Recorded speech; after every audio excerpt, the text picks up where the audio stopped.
Welcome guys. स्वागत है आपका मेरे चैनल पे सिंपली स्टडीज़। एंड आज का हमारा टॉपिक है repetition control instruction. Last class में हमने डिसीजन कंट्रोल इंस्ट्रक्शन देखा था। काफ़ी छोटी सी सिंपल सी एंड क्यूट सी क्लास थी, कुछ डिफ़िकल्ट वाला उसमें नहीं था, लेकिन मेन पॉइंट मेंशन किए गए हैं, तो एक बार आप ज़रूर देख लीजिएगा। कहीं ऐसा ना हो कि हम फिर कन्फ्यूज़न में रहे कि क्या आएगा क्या नहीं आएगा। क्लास अच्छी लगे तो प्लीज़ मोटिवेट करने के लिए सब्सक्राइब कर दीजिएगा चैनल को, लाइक एंड शेयर ज़रूर कर दीजिएगा। अपने फ्रेंड्स को बताइएगा कि आपको अच्छा लग रहा है या नहीं लग रहा। कोई प्रॉब्लम लग रही है मेरे पढ़ाने में तो कमेंट करके ज़रूर मुझे बताइएगा, मैं रेक्टिफाई करूँगी प्रॉब्लम को। अब यहाँ पे देखते हैं आज का हमारा टॉपिक। क्लास ज़्यादा लंबी नहीं होगी, काफ़ी सिंपल सा टॉपिक है, शॉर्ट में रखेंगे क्योंकि हमने C++ हम सब ने देखी हुई है, पढ़ी हुई है। उस टाइम पे भी हमने ये सब देखा है। सिर्फ माइंड को रिफ़्रेश करने के लिए एक बार हम देख लेते हैं कि क्या क्या सिंटैक्स में चेंज हुए हैं वहाँ से लेके पाइथन में। टॉपिक कवर में लिखा हुआ है flow of execution and flow chart. ये हम यहाँ पे नहीं देखेंगे क्योंकि एल्गोरिदम के टाइम पे मैंने वहाँ पे अच्छे से डिस्क्राइब किया हुआ है। लिंक आपको डिस्क्रिप्शन बॉक्स में मिल जाएगा। नेक्स्ट चलते हैं आगे, स्टार्ट करते हैं आज का topic repetition control instruction. Repetition क्या होता है? मीन्स कि रिपीट करना, एक ही बात को बार बार में बोलना, एक ही स्टेटमेंट को बार बार में प्रिंट करवाना, वो क्या होता है? रिपीट होता है। कितने टाइप्स है, कितने तरीके होते हैं रिपीटेशन के लिए हमारे पास पाइथन में? हमारे पास दो होते हैं, वाइल लूप और फोर लूप। याद रखिएगा, डू वाइल यहाँ पर नहीं होता, जैसे कि हम प्रीवियस लैंग्वेजेस में देखते आए हैं। डू वाइल लूप भी होता है एक, लेकिन यहाँ पे ओनली टू लूप्स होते हैं, वाइल और फोर लूप होते हैं। अब वाइल लूप के बारे में थोड़ा सा अच्छे से देखते हैं। While loop is use to repeatedly execute instruction as long as condition is true. Means कि वाइल लूप कब यूज़ होता है? वाइल लूप कब तक यूज़ होता रहेगा? जब तक कि कंडीशन ट्रू है। वो फाइनाइट टाइम्स तक एग्जीक्यूट होगी, हमारी प्रोग्राम को करेगा, एग्जीक्यूट करेगा। कब तक करेगा? जब तक कि कंडीशन ट्रू होगी। इसके दो फॉर्म्स हैं, दो तरीके हैं लिखने के वाइल कंडीशन को।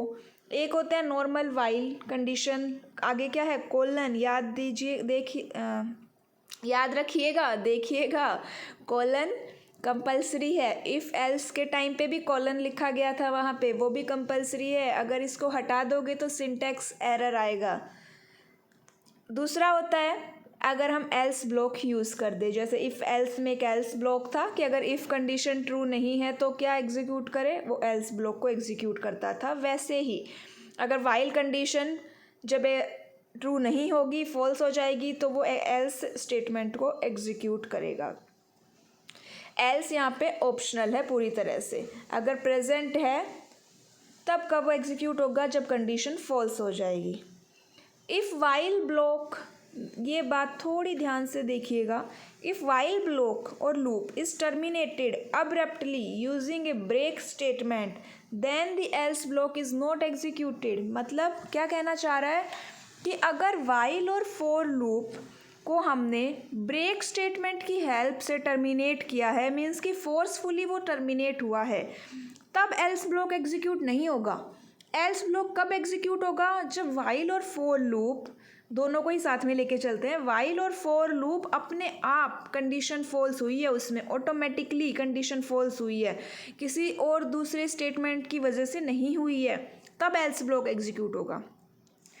नेक्स्ट आता है use of while loop. Exam में हमारे यूज़ में सिर्फ क्वेश्चन आ सकते हैं कि इनमें से कौन सा यूसेज वाइल का है, कौन सा फोर लूप का है।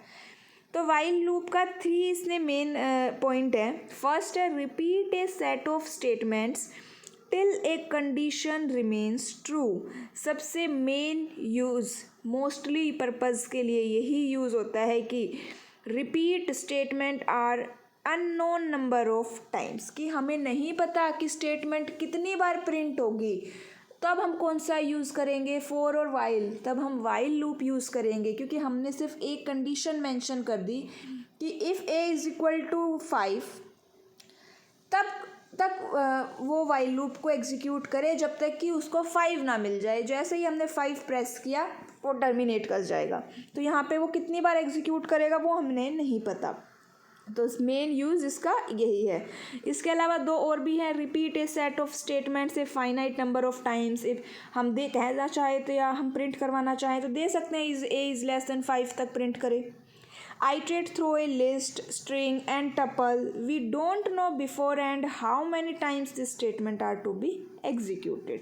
तो ये थे हमारे while loop के यूज़। मेनली पर्पज़ क्या है, अगर हमें नहीं पता कि वो कितने टाइम तक प्रिंट करेगा, एग्जीक्यूट करेगा, तब हम while loop को यूज़ करते हैं। एल्स ब्लॉक इसमें ऑप्शनल होता है, while के बाद कोलन, एल्स के बाद भी कोलन आता है। सेमी कोलन जैसी कोई चीज़ नहीं होती है यहाँ पर। सिंपल सा ये एक एग्जाम्पल है, देख लीजिएगा। ए इनपुट करवाया गया है, इंट है, मीन्स कि इंटीजर नंबर को इनपुट लेगा। While A is not equal to 10, कब तक चले, जब तक कि 10 नंबर प्रेस ना हो जाए। A is not equal to 10, अगर ए 10 नहीं है तो मीन्स की कंडीशन ट्रू है। नेक्स्ट आता है for loop. For loop to iterate over element of a sequence such a string, tuple और लिस्ट। टू फॉर्म्स होती है हमारी, सिंपल एक फॉर लूप की हेल्प से या एक फॉर एल्स होता है। ये इसका सिंटैक्स है, देखिएगा। For control variable in list colon. अब ये कंट्रोल वेरिएबल क्या है, कंट्रोल वेरिएबल जो हमारा प्रिंट होगा जिसमें हमारी वैल्यू जाएगी वो है कंट्रोल वेरिएबल लिस्ट। लिस्ट यहाँ पे वो है जहाँ से हमें नंबरिंग उठानी है कि वो कितने टाइम तक एग्जीक्यूट होगा। हमें एक तरह से लिस्ट मिलेगी कि इसमें से हमें रिट्राइव करना है डेटा, वो सब वो क्या होगा यहाँ पे लिस्ट में। During each iteration control variable is assigned the next value from the list. वही बताया अभी मैंने कि उसमें वैल्यू असाइन होगी। In place of A list A string, tuple, set, dictionary कुछ भी यूज़ हो सकता है। एल्स ब्लॉक यहाँ पे ऑप्शनल है, वही सेम बात है। अगर ब्रेक स्टेटमेंट से ये टर्मिनेट हुआ है तो एल्स ब्लॉक एग्जीक्यूट नहीं होगा। यूसेज यहाँ पे दो है, repeat a set of statement से फाइनाइट नंबर ऑफ टाइम्स। अब अगर हमें पता है कि वो कितने टाइम तक एग्जीक्यूट करेगी स्टेटमेंट, तो अब हम कौन सा यूज़ करेंगे, हम फॉर लूप को यूज़ करेंगे। Second, iterate through a string, list, tuple, set और डिक्शनरी।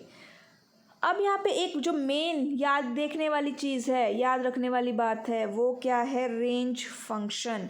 फॉर लूप के अंदर क्या यूज़ होता है, रेंज फंक्शन। ये यहाँ पे एक नया फंक्शन यूज़ होता है, range. To repeat a set of statements a finite number of times a built in function range function use. Range function किस लिए यूज़ होता है, स्टेटमेंट को एक फाइनाइट नंबर ऑफ टाइम्स तक रिपीट करवाने के लिए। नाम से पता चल रहा है रेंज, मीन्स कि हमने इसमें बाउंड्री दे दी, कि लिमिट दे दी कि यहाँ तक प्रिंट करेगा, वो होता है रेंज फंक्शन। फॉर लूप के साथ यूज़ होता है।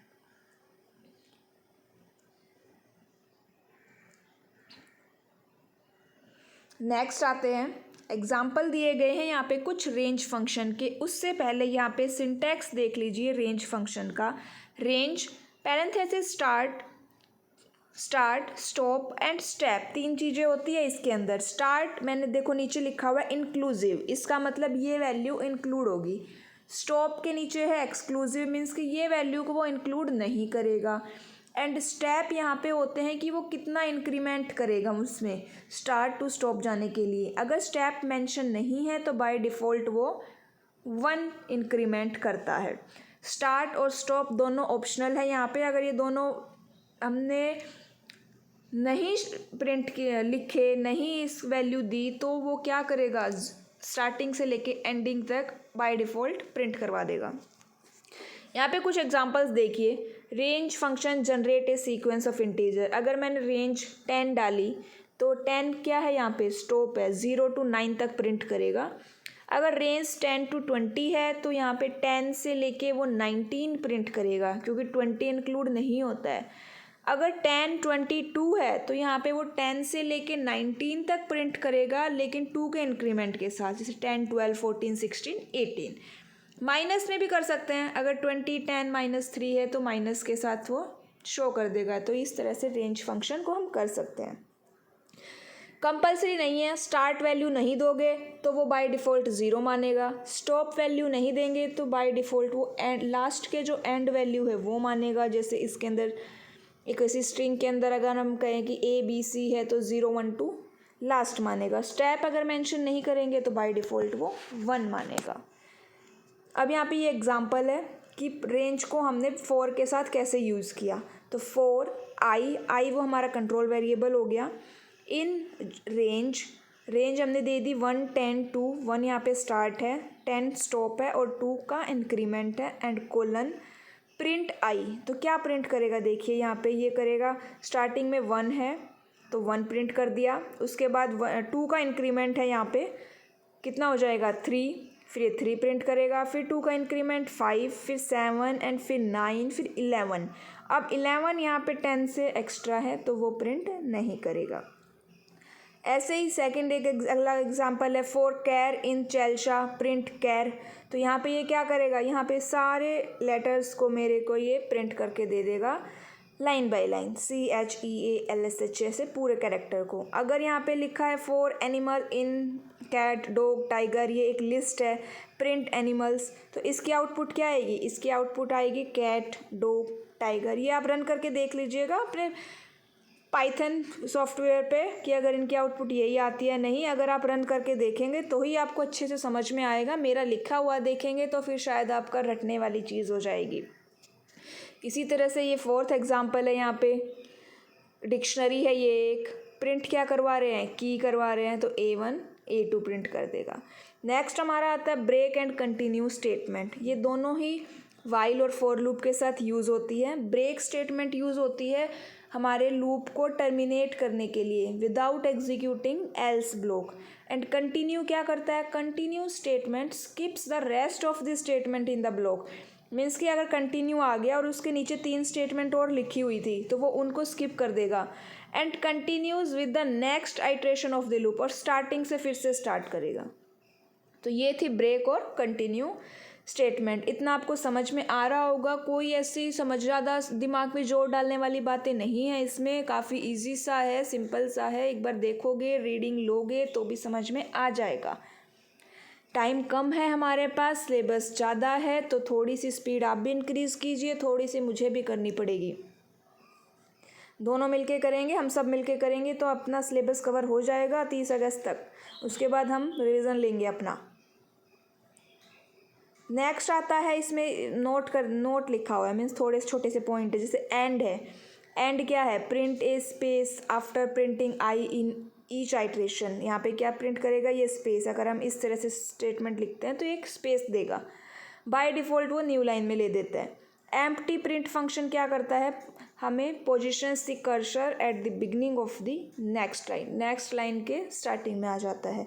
तो ये था आज का हमारा topic, for loop and while loop. While loop use होता है जब हमें स्टेटमेंट कितनी बार एग्जीक्यूट होगी वो नहीं पता हो। फॉर लूप होता है रिपीट जब हमें फाइनाइट नंबर ऑफ टाइम्स पता है। तो ये ब्रेक स्टेटमेंट जो हमारे लूप को टर्मिनेट करती है without executing else block, and continue skip करती है rest of the block. Range function for loop के साथ यूज़ होता है। स्टार्ट, स्टॉप, स्टेप तीनों ही ऑप्शनल है एक तरह से। स्टार्ट बाय डिफ़ॉल्ट 0 होगा, stop by default and position होगी, एंड स्टेप 1 होता है बाय इंक्रीमेंट। यहाँ पे एक छोटा सा ये प्रोग्राम दिया गया है, इसकी आउटपुट देखनी है आपको। इसके अंदर एरर है, आपको फाइंड आउट करने हैं क्या एरर है। देखिएगा, करिएगा एंड बताइएगा कि हुआ है या नहीं, और जो एरर है उसको रेक्टिफाई कीजिएगा। ऐसे देखने से नहीं पता चल रहा है तो अपना रन करके देखिएगा। आज के लिए इतना ही गाइस, कल मिलेंगे नेक्स्ट वीडियो में जिसमें हम देखेंगे नेक्स्ट क्लास में string, list, tuple and dictionary के बारे में हम देखेंगे। इतना आप भी रिवाइज़ कीजिए, अभी तक का जो हुआ है। चैनल को सब्सक्राइब कर दीजिएगा गाइस। simply studies@chelcha202